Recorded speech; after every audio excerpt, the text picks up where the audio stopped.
क्या मैप वाले सवाल पेपर में आ रहे हैं? बिल्कुल आ रहे हैं। क्या आपको ये मैप वाले सवाल आ रहे हैं? आपको भी आएंगे, क्योंकि आपने साल भर मेहनत करी है तो आपको भी आएंगे।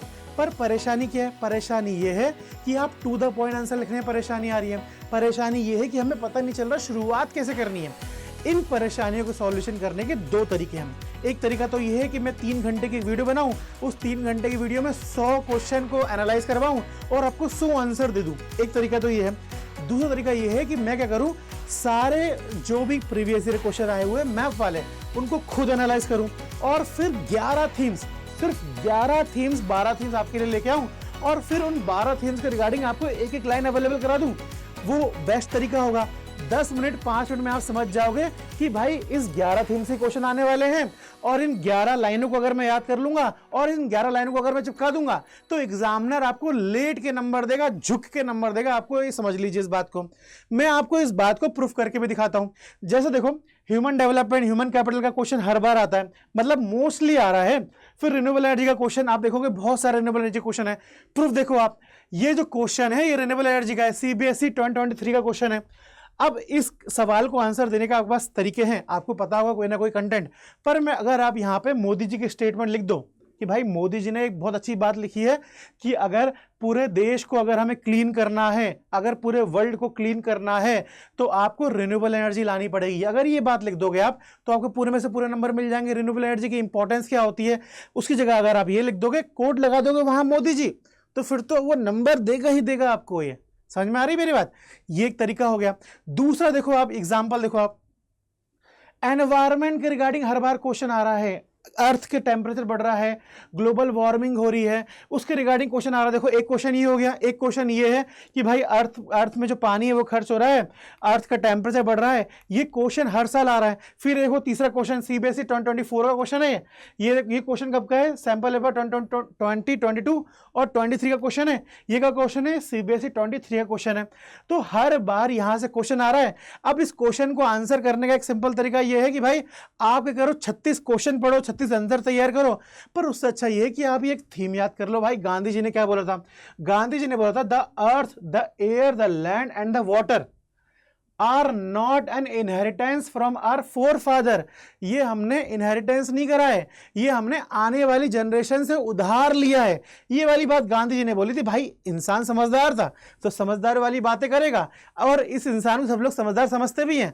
अगर आप इनकी बात लिख के आओगे तो आपको नंबर मिल जाएंगे। बुरी बात है क्या कोई? गलत बात है क्या कोई? बिल्कुल सही बात है। ये एक तरीका हो गया। उसके बाद दूसरा देखो आप, ये देखो सैंपल पेपर 2025 26 का। देखो बहुत सारे सैंपल पेपर क्वेश्चन पेपर में आ जाते हैं और कहीं ना कहीं उससे वो सैंपल पेपर आपको बताता है कि इंपॉर्टेंट टॉपिक्स क्या है। तो ये देखो sample paper question human capital का क्वेश्चन है ये।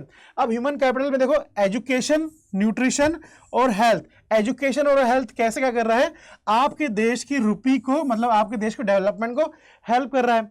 ये क्वेश्चन आ रहा है। अब इसका आंसर करना, ह्यूमन कैपिटल का आंसर करना एक सिंपल सा तरीका है। हमारे अंबेडकर साहब का आप लाइन लगा दो यहाँ पे।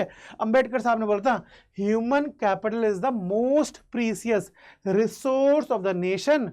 Education and health are the two pillars on which the destiny of the nation is build. आपको क्या लग रहा है, ये बात सही है, गलत है? क्या आप अंबेडकर साहब से ज्यादा समझदार हो? क्या आपके टीचर अंबेडकर साहब से ज्यादा समझदार हैं? जिस इंसान ने पूरा कॉन्स्टिट्यूशन लिख दिया उससे ज्यादा अच्छा आंसर लिख पाओगे आप इस टॉपिक के रिगार्डिंग? एक लाइन याद कर लो ह्यूमन कैपिटल के रिगार्डिंग और छापते रहो। टेम्पलेट वाला काम है भाई साहब, कॉपी पेस्ट करना है, सब जगह नंबर आ जाएंगे। अब देखो आगे और एग्जांपल देखो, ये कौन सा क्वेश्चन है? ये भी अगेन ह्यूमन कैपिटल क्वेश्चन है, सीबीएसई 2025 में आया क्वेश्चन। सेम लाइन छाप दो। अब आपको मैं अगर 2 बार क्वेश्चन दिखाता और दोनों के अलग अलग आंसर दिखाता तो हो सकता है वीडियो बड़ी बन जाती, हो सकता है कुछ बेवकूफ बच्चे देख भी लेते जैसे बाकी टीचर्स को देख रहे हैं।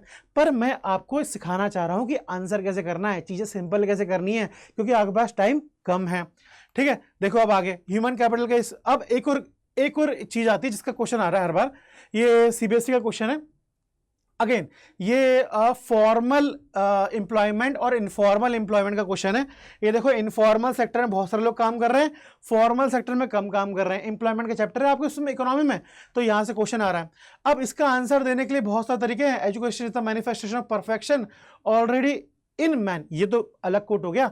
इसका आंसर ये है कि भाई 90% ऑफ इंडिया के जो लेबर है वो क्या है, इनफॉर्मल है, और कुछ ही लोग फॉर्मल में काम कर रहे हैं। इनका देखो, इनका आंसर मैं कहां से दूंगा, यहां से दूंगा। देखो ये है, ये देखो, ये इनफॉर्मल, ये है इंटरनेशनल लेबर ऑर्गेनाइजेशन के चीफ थे, ये जनरल फॉर्मर डायरेक्टर थे ये। इन्होंने बोला था informal economy is not a choice, it's is a reflection of lack of opportunity in a formal sector. ये वाली बात लिखो आप यहां पे गांधी जी को कोट कर दो, पॉवर्टी, गांधी जी ने एक पॉवर्टी वाली बात बोली थी, उसको अगर आप कोट कर दोगे तो काम चल जाएगा। एक global LPG liberalisation, privatisation, globalisation के बारे में एक क्वेश्चन आता है हर बार, तो उसका आंसर देखो आप यहां से देखते हो, no power on earth can stop an idea whose time has come. ये मनमोहन सिंह जी ने बोला था 1991 में, हमारे फाइनेंस मिनिस्टर थे। बैलेंस ऑफ पेमेंट जो क्राइसिस हुई थी वो, उसको इन्होंने बचाया था, हमारे प्राइम मिनिस्टर बने थे आखिर बाद में, ये है ना। तो इंसान समझदार था, बहुत बड़ा एजुकेटेड इंसान था। ये लाइन अगर आप ग्लोबलाइजेशन, प्राइवेटाइजेशन, लिबरलाइजेशन कोई भी क्वेश्चन आएगा उसमें ये लाइन लगाओ आप, है ना। तो मेरा कहने का मतलब ये है कि ये जो मैंने जो तैयार करी है आपके लिए लाइंस, इसको तैयार कर लो, आपका काम हो जाएगा, है ना बच्चों। ये मैं आपको एक पेज हमारा पीपीटी डाउनलोड कर लीजिएगा हमारे टेलीग्राम चैनल में। आप टेलीग्राम चैनल का मैं लिंक आपको यहाँ पे अवेलेबल करा दूंगा, वहाँ से आप ये पीडीएफ डाउनलोड कर लीजिएगा, और अगर आप स्क्रीनशॉट लेना चाहो तो स्क्रीनशॉट भी ले सकते हो। देखो ह्यूमन कैपिटल के ऊपर क्वेश्चन आते हैं, स्वामी विवेकानंद जी ने बोला था, वो लाइन यहाँ पर है। रूरल डेवलपमेंट के रिगार्डिंग महात्मा गांधी जी ने बोला था कि the future of India lies in village, ये वाली बात सही है। फिर इकोनॉमिक रिफॉर्म एलपीजी के रिगार्डिंग क्वेश्चन आता है, मनमोहन सिंह जी ने बोला था कि the power on earth can stop an idea whose time has come, LPG के रिगार्डिंग क्वेश्चन आता है। सस्टेनेबल डेवलपमेंट के रिगार्डिंग क्वेश्चन आएगा, earth provide enough to satisfy every man, अर्थ में वो सारी चीजें हैं जो ह्यूमन के सेटिस्फेक्शन के लिए इंपॉर्टेंट है, पर उसके ग्रीड को सेटिस्फाई करने के लिए चीजें नहीं है। ये वाली बात बोली गांधी जी ने। एनवायरमेंट है, सस्टेनेबल डेवलपमेंट के लिए कोट है, renewable energy, employment, informal sector, jobless growth. Poverty के रिगार्डिंग देखो महात्मा गांधी जी का कोट है कि poverty is the worst form of violence, ये महात्मा गांधी जी का कोट है। तो ये 13 लाइंस याद कर लो, आप जहां चिपकाओगे वहां पे आपका नंबर आएंगे और परेशानी नहीं आएगी मैप वाले क्वेश्चन में, ठीक है। चलिए, और कोई बात होगी तो बताइए कमेंट सेक्शन में। अगर कोई भी और आप चाहते हो ऐसी वीडियो जो 5 मिनट 10 मिनट में आपकी सारा जो नंबर गेन करने में आपकी हेल्प करें, तो कमेंट सेक्शन में एक बार लिख दीजिएगा, और प्लीज प्लीज प्लीज लाइक करिए, सब्सक्राइब करिए हमारे चैनल को। Thank you, have a nice day.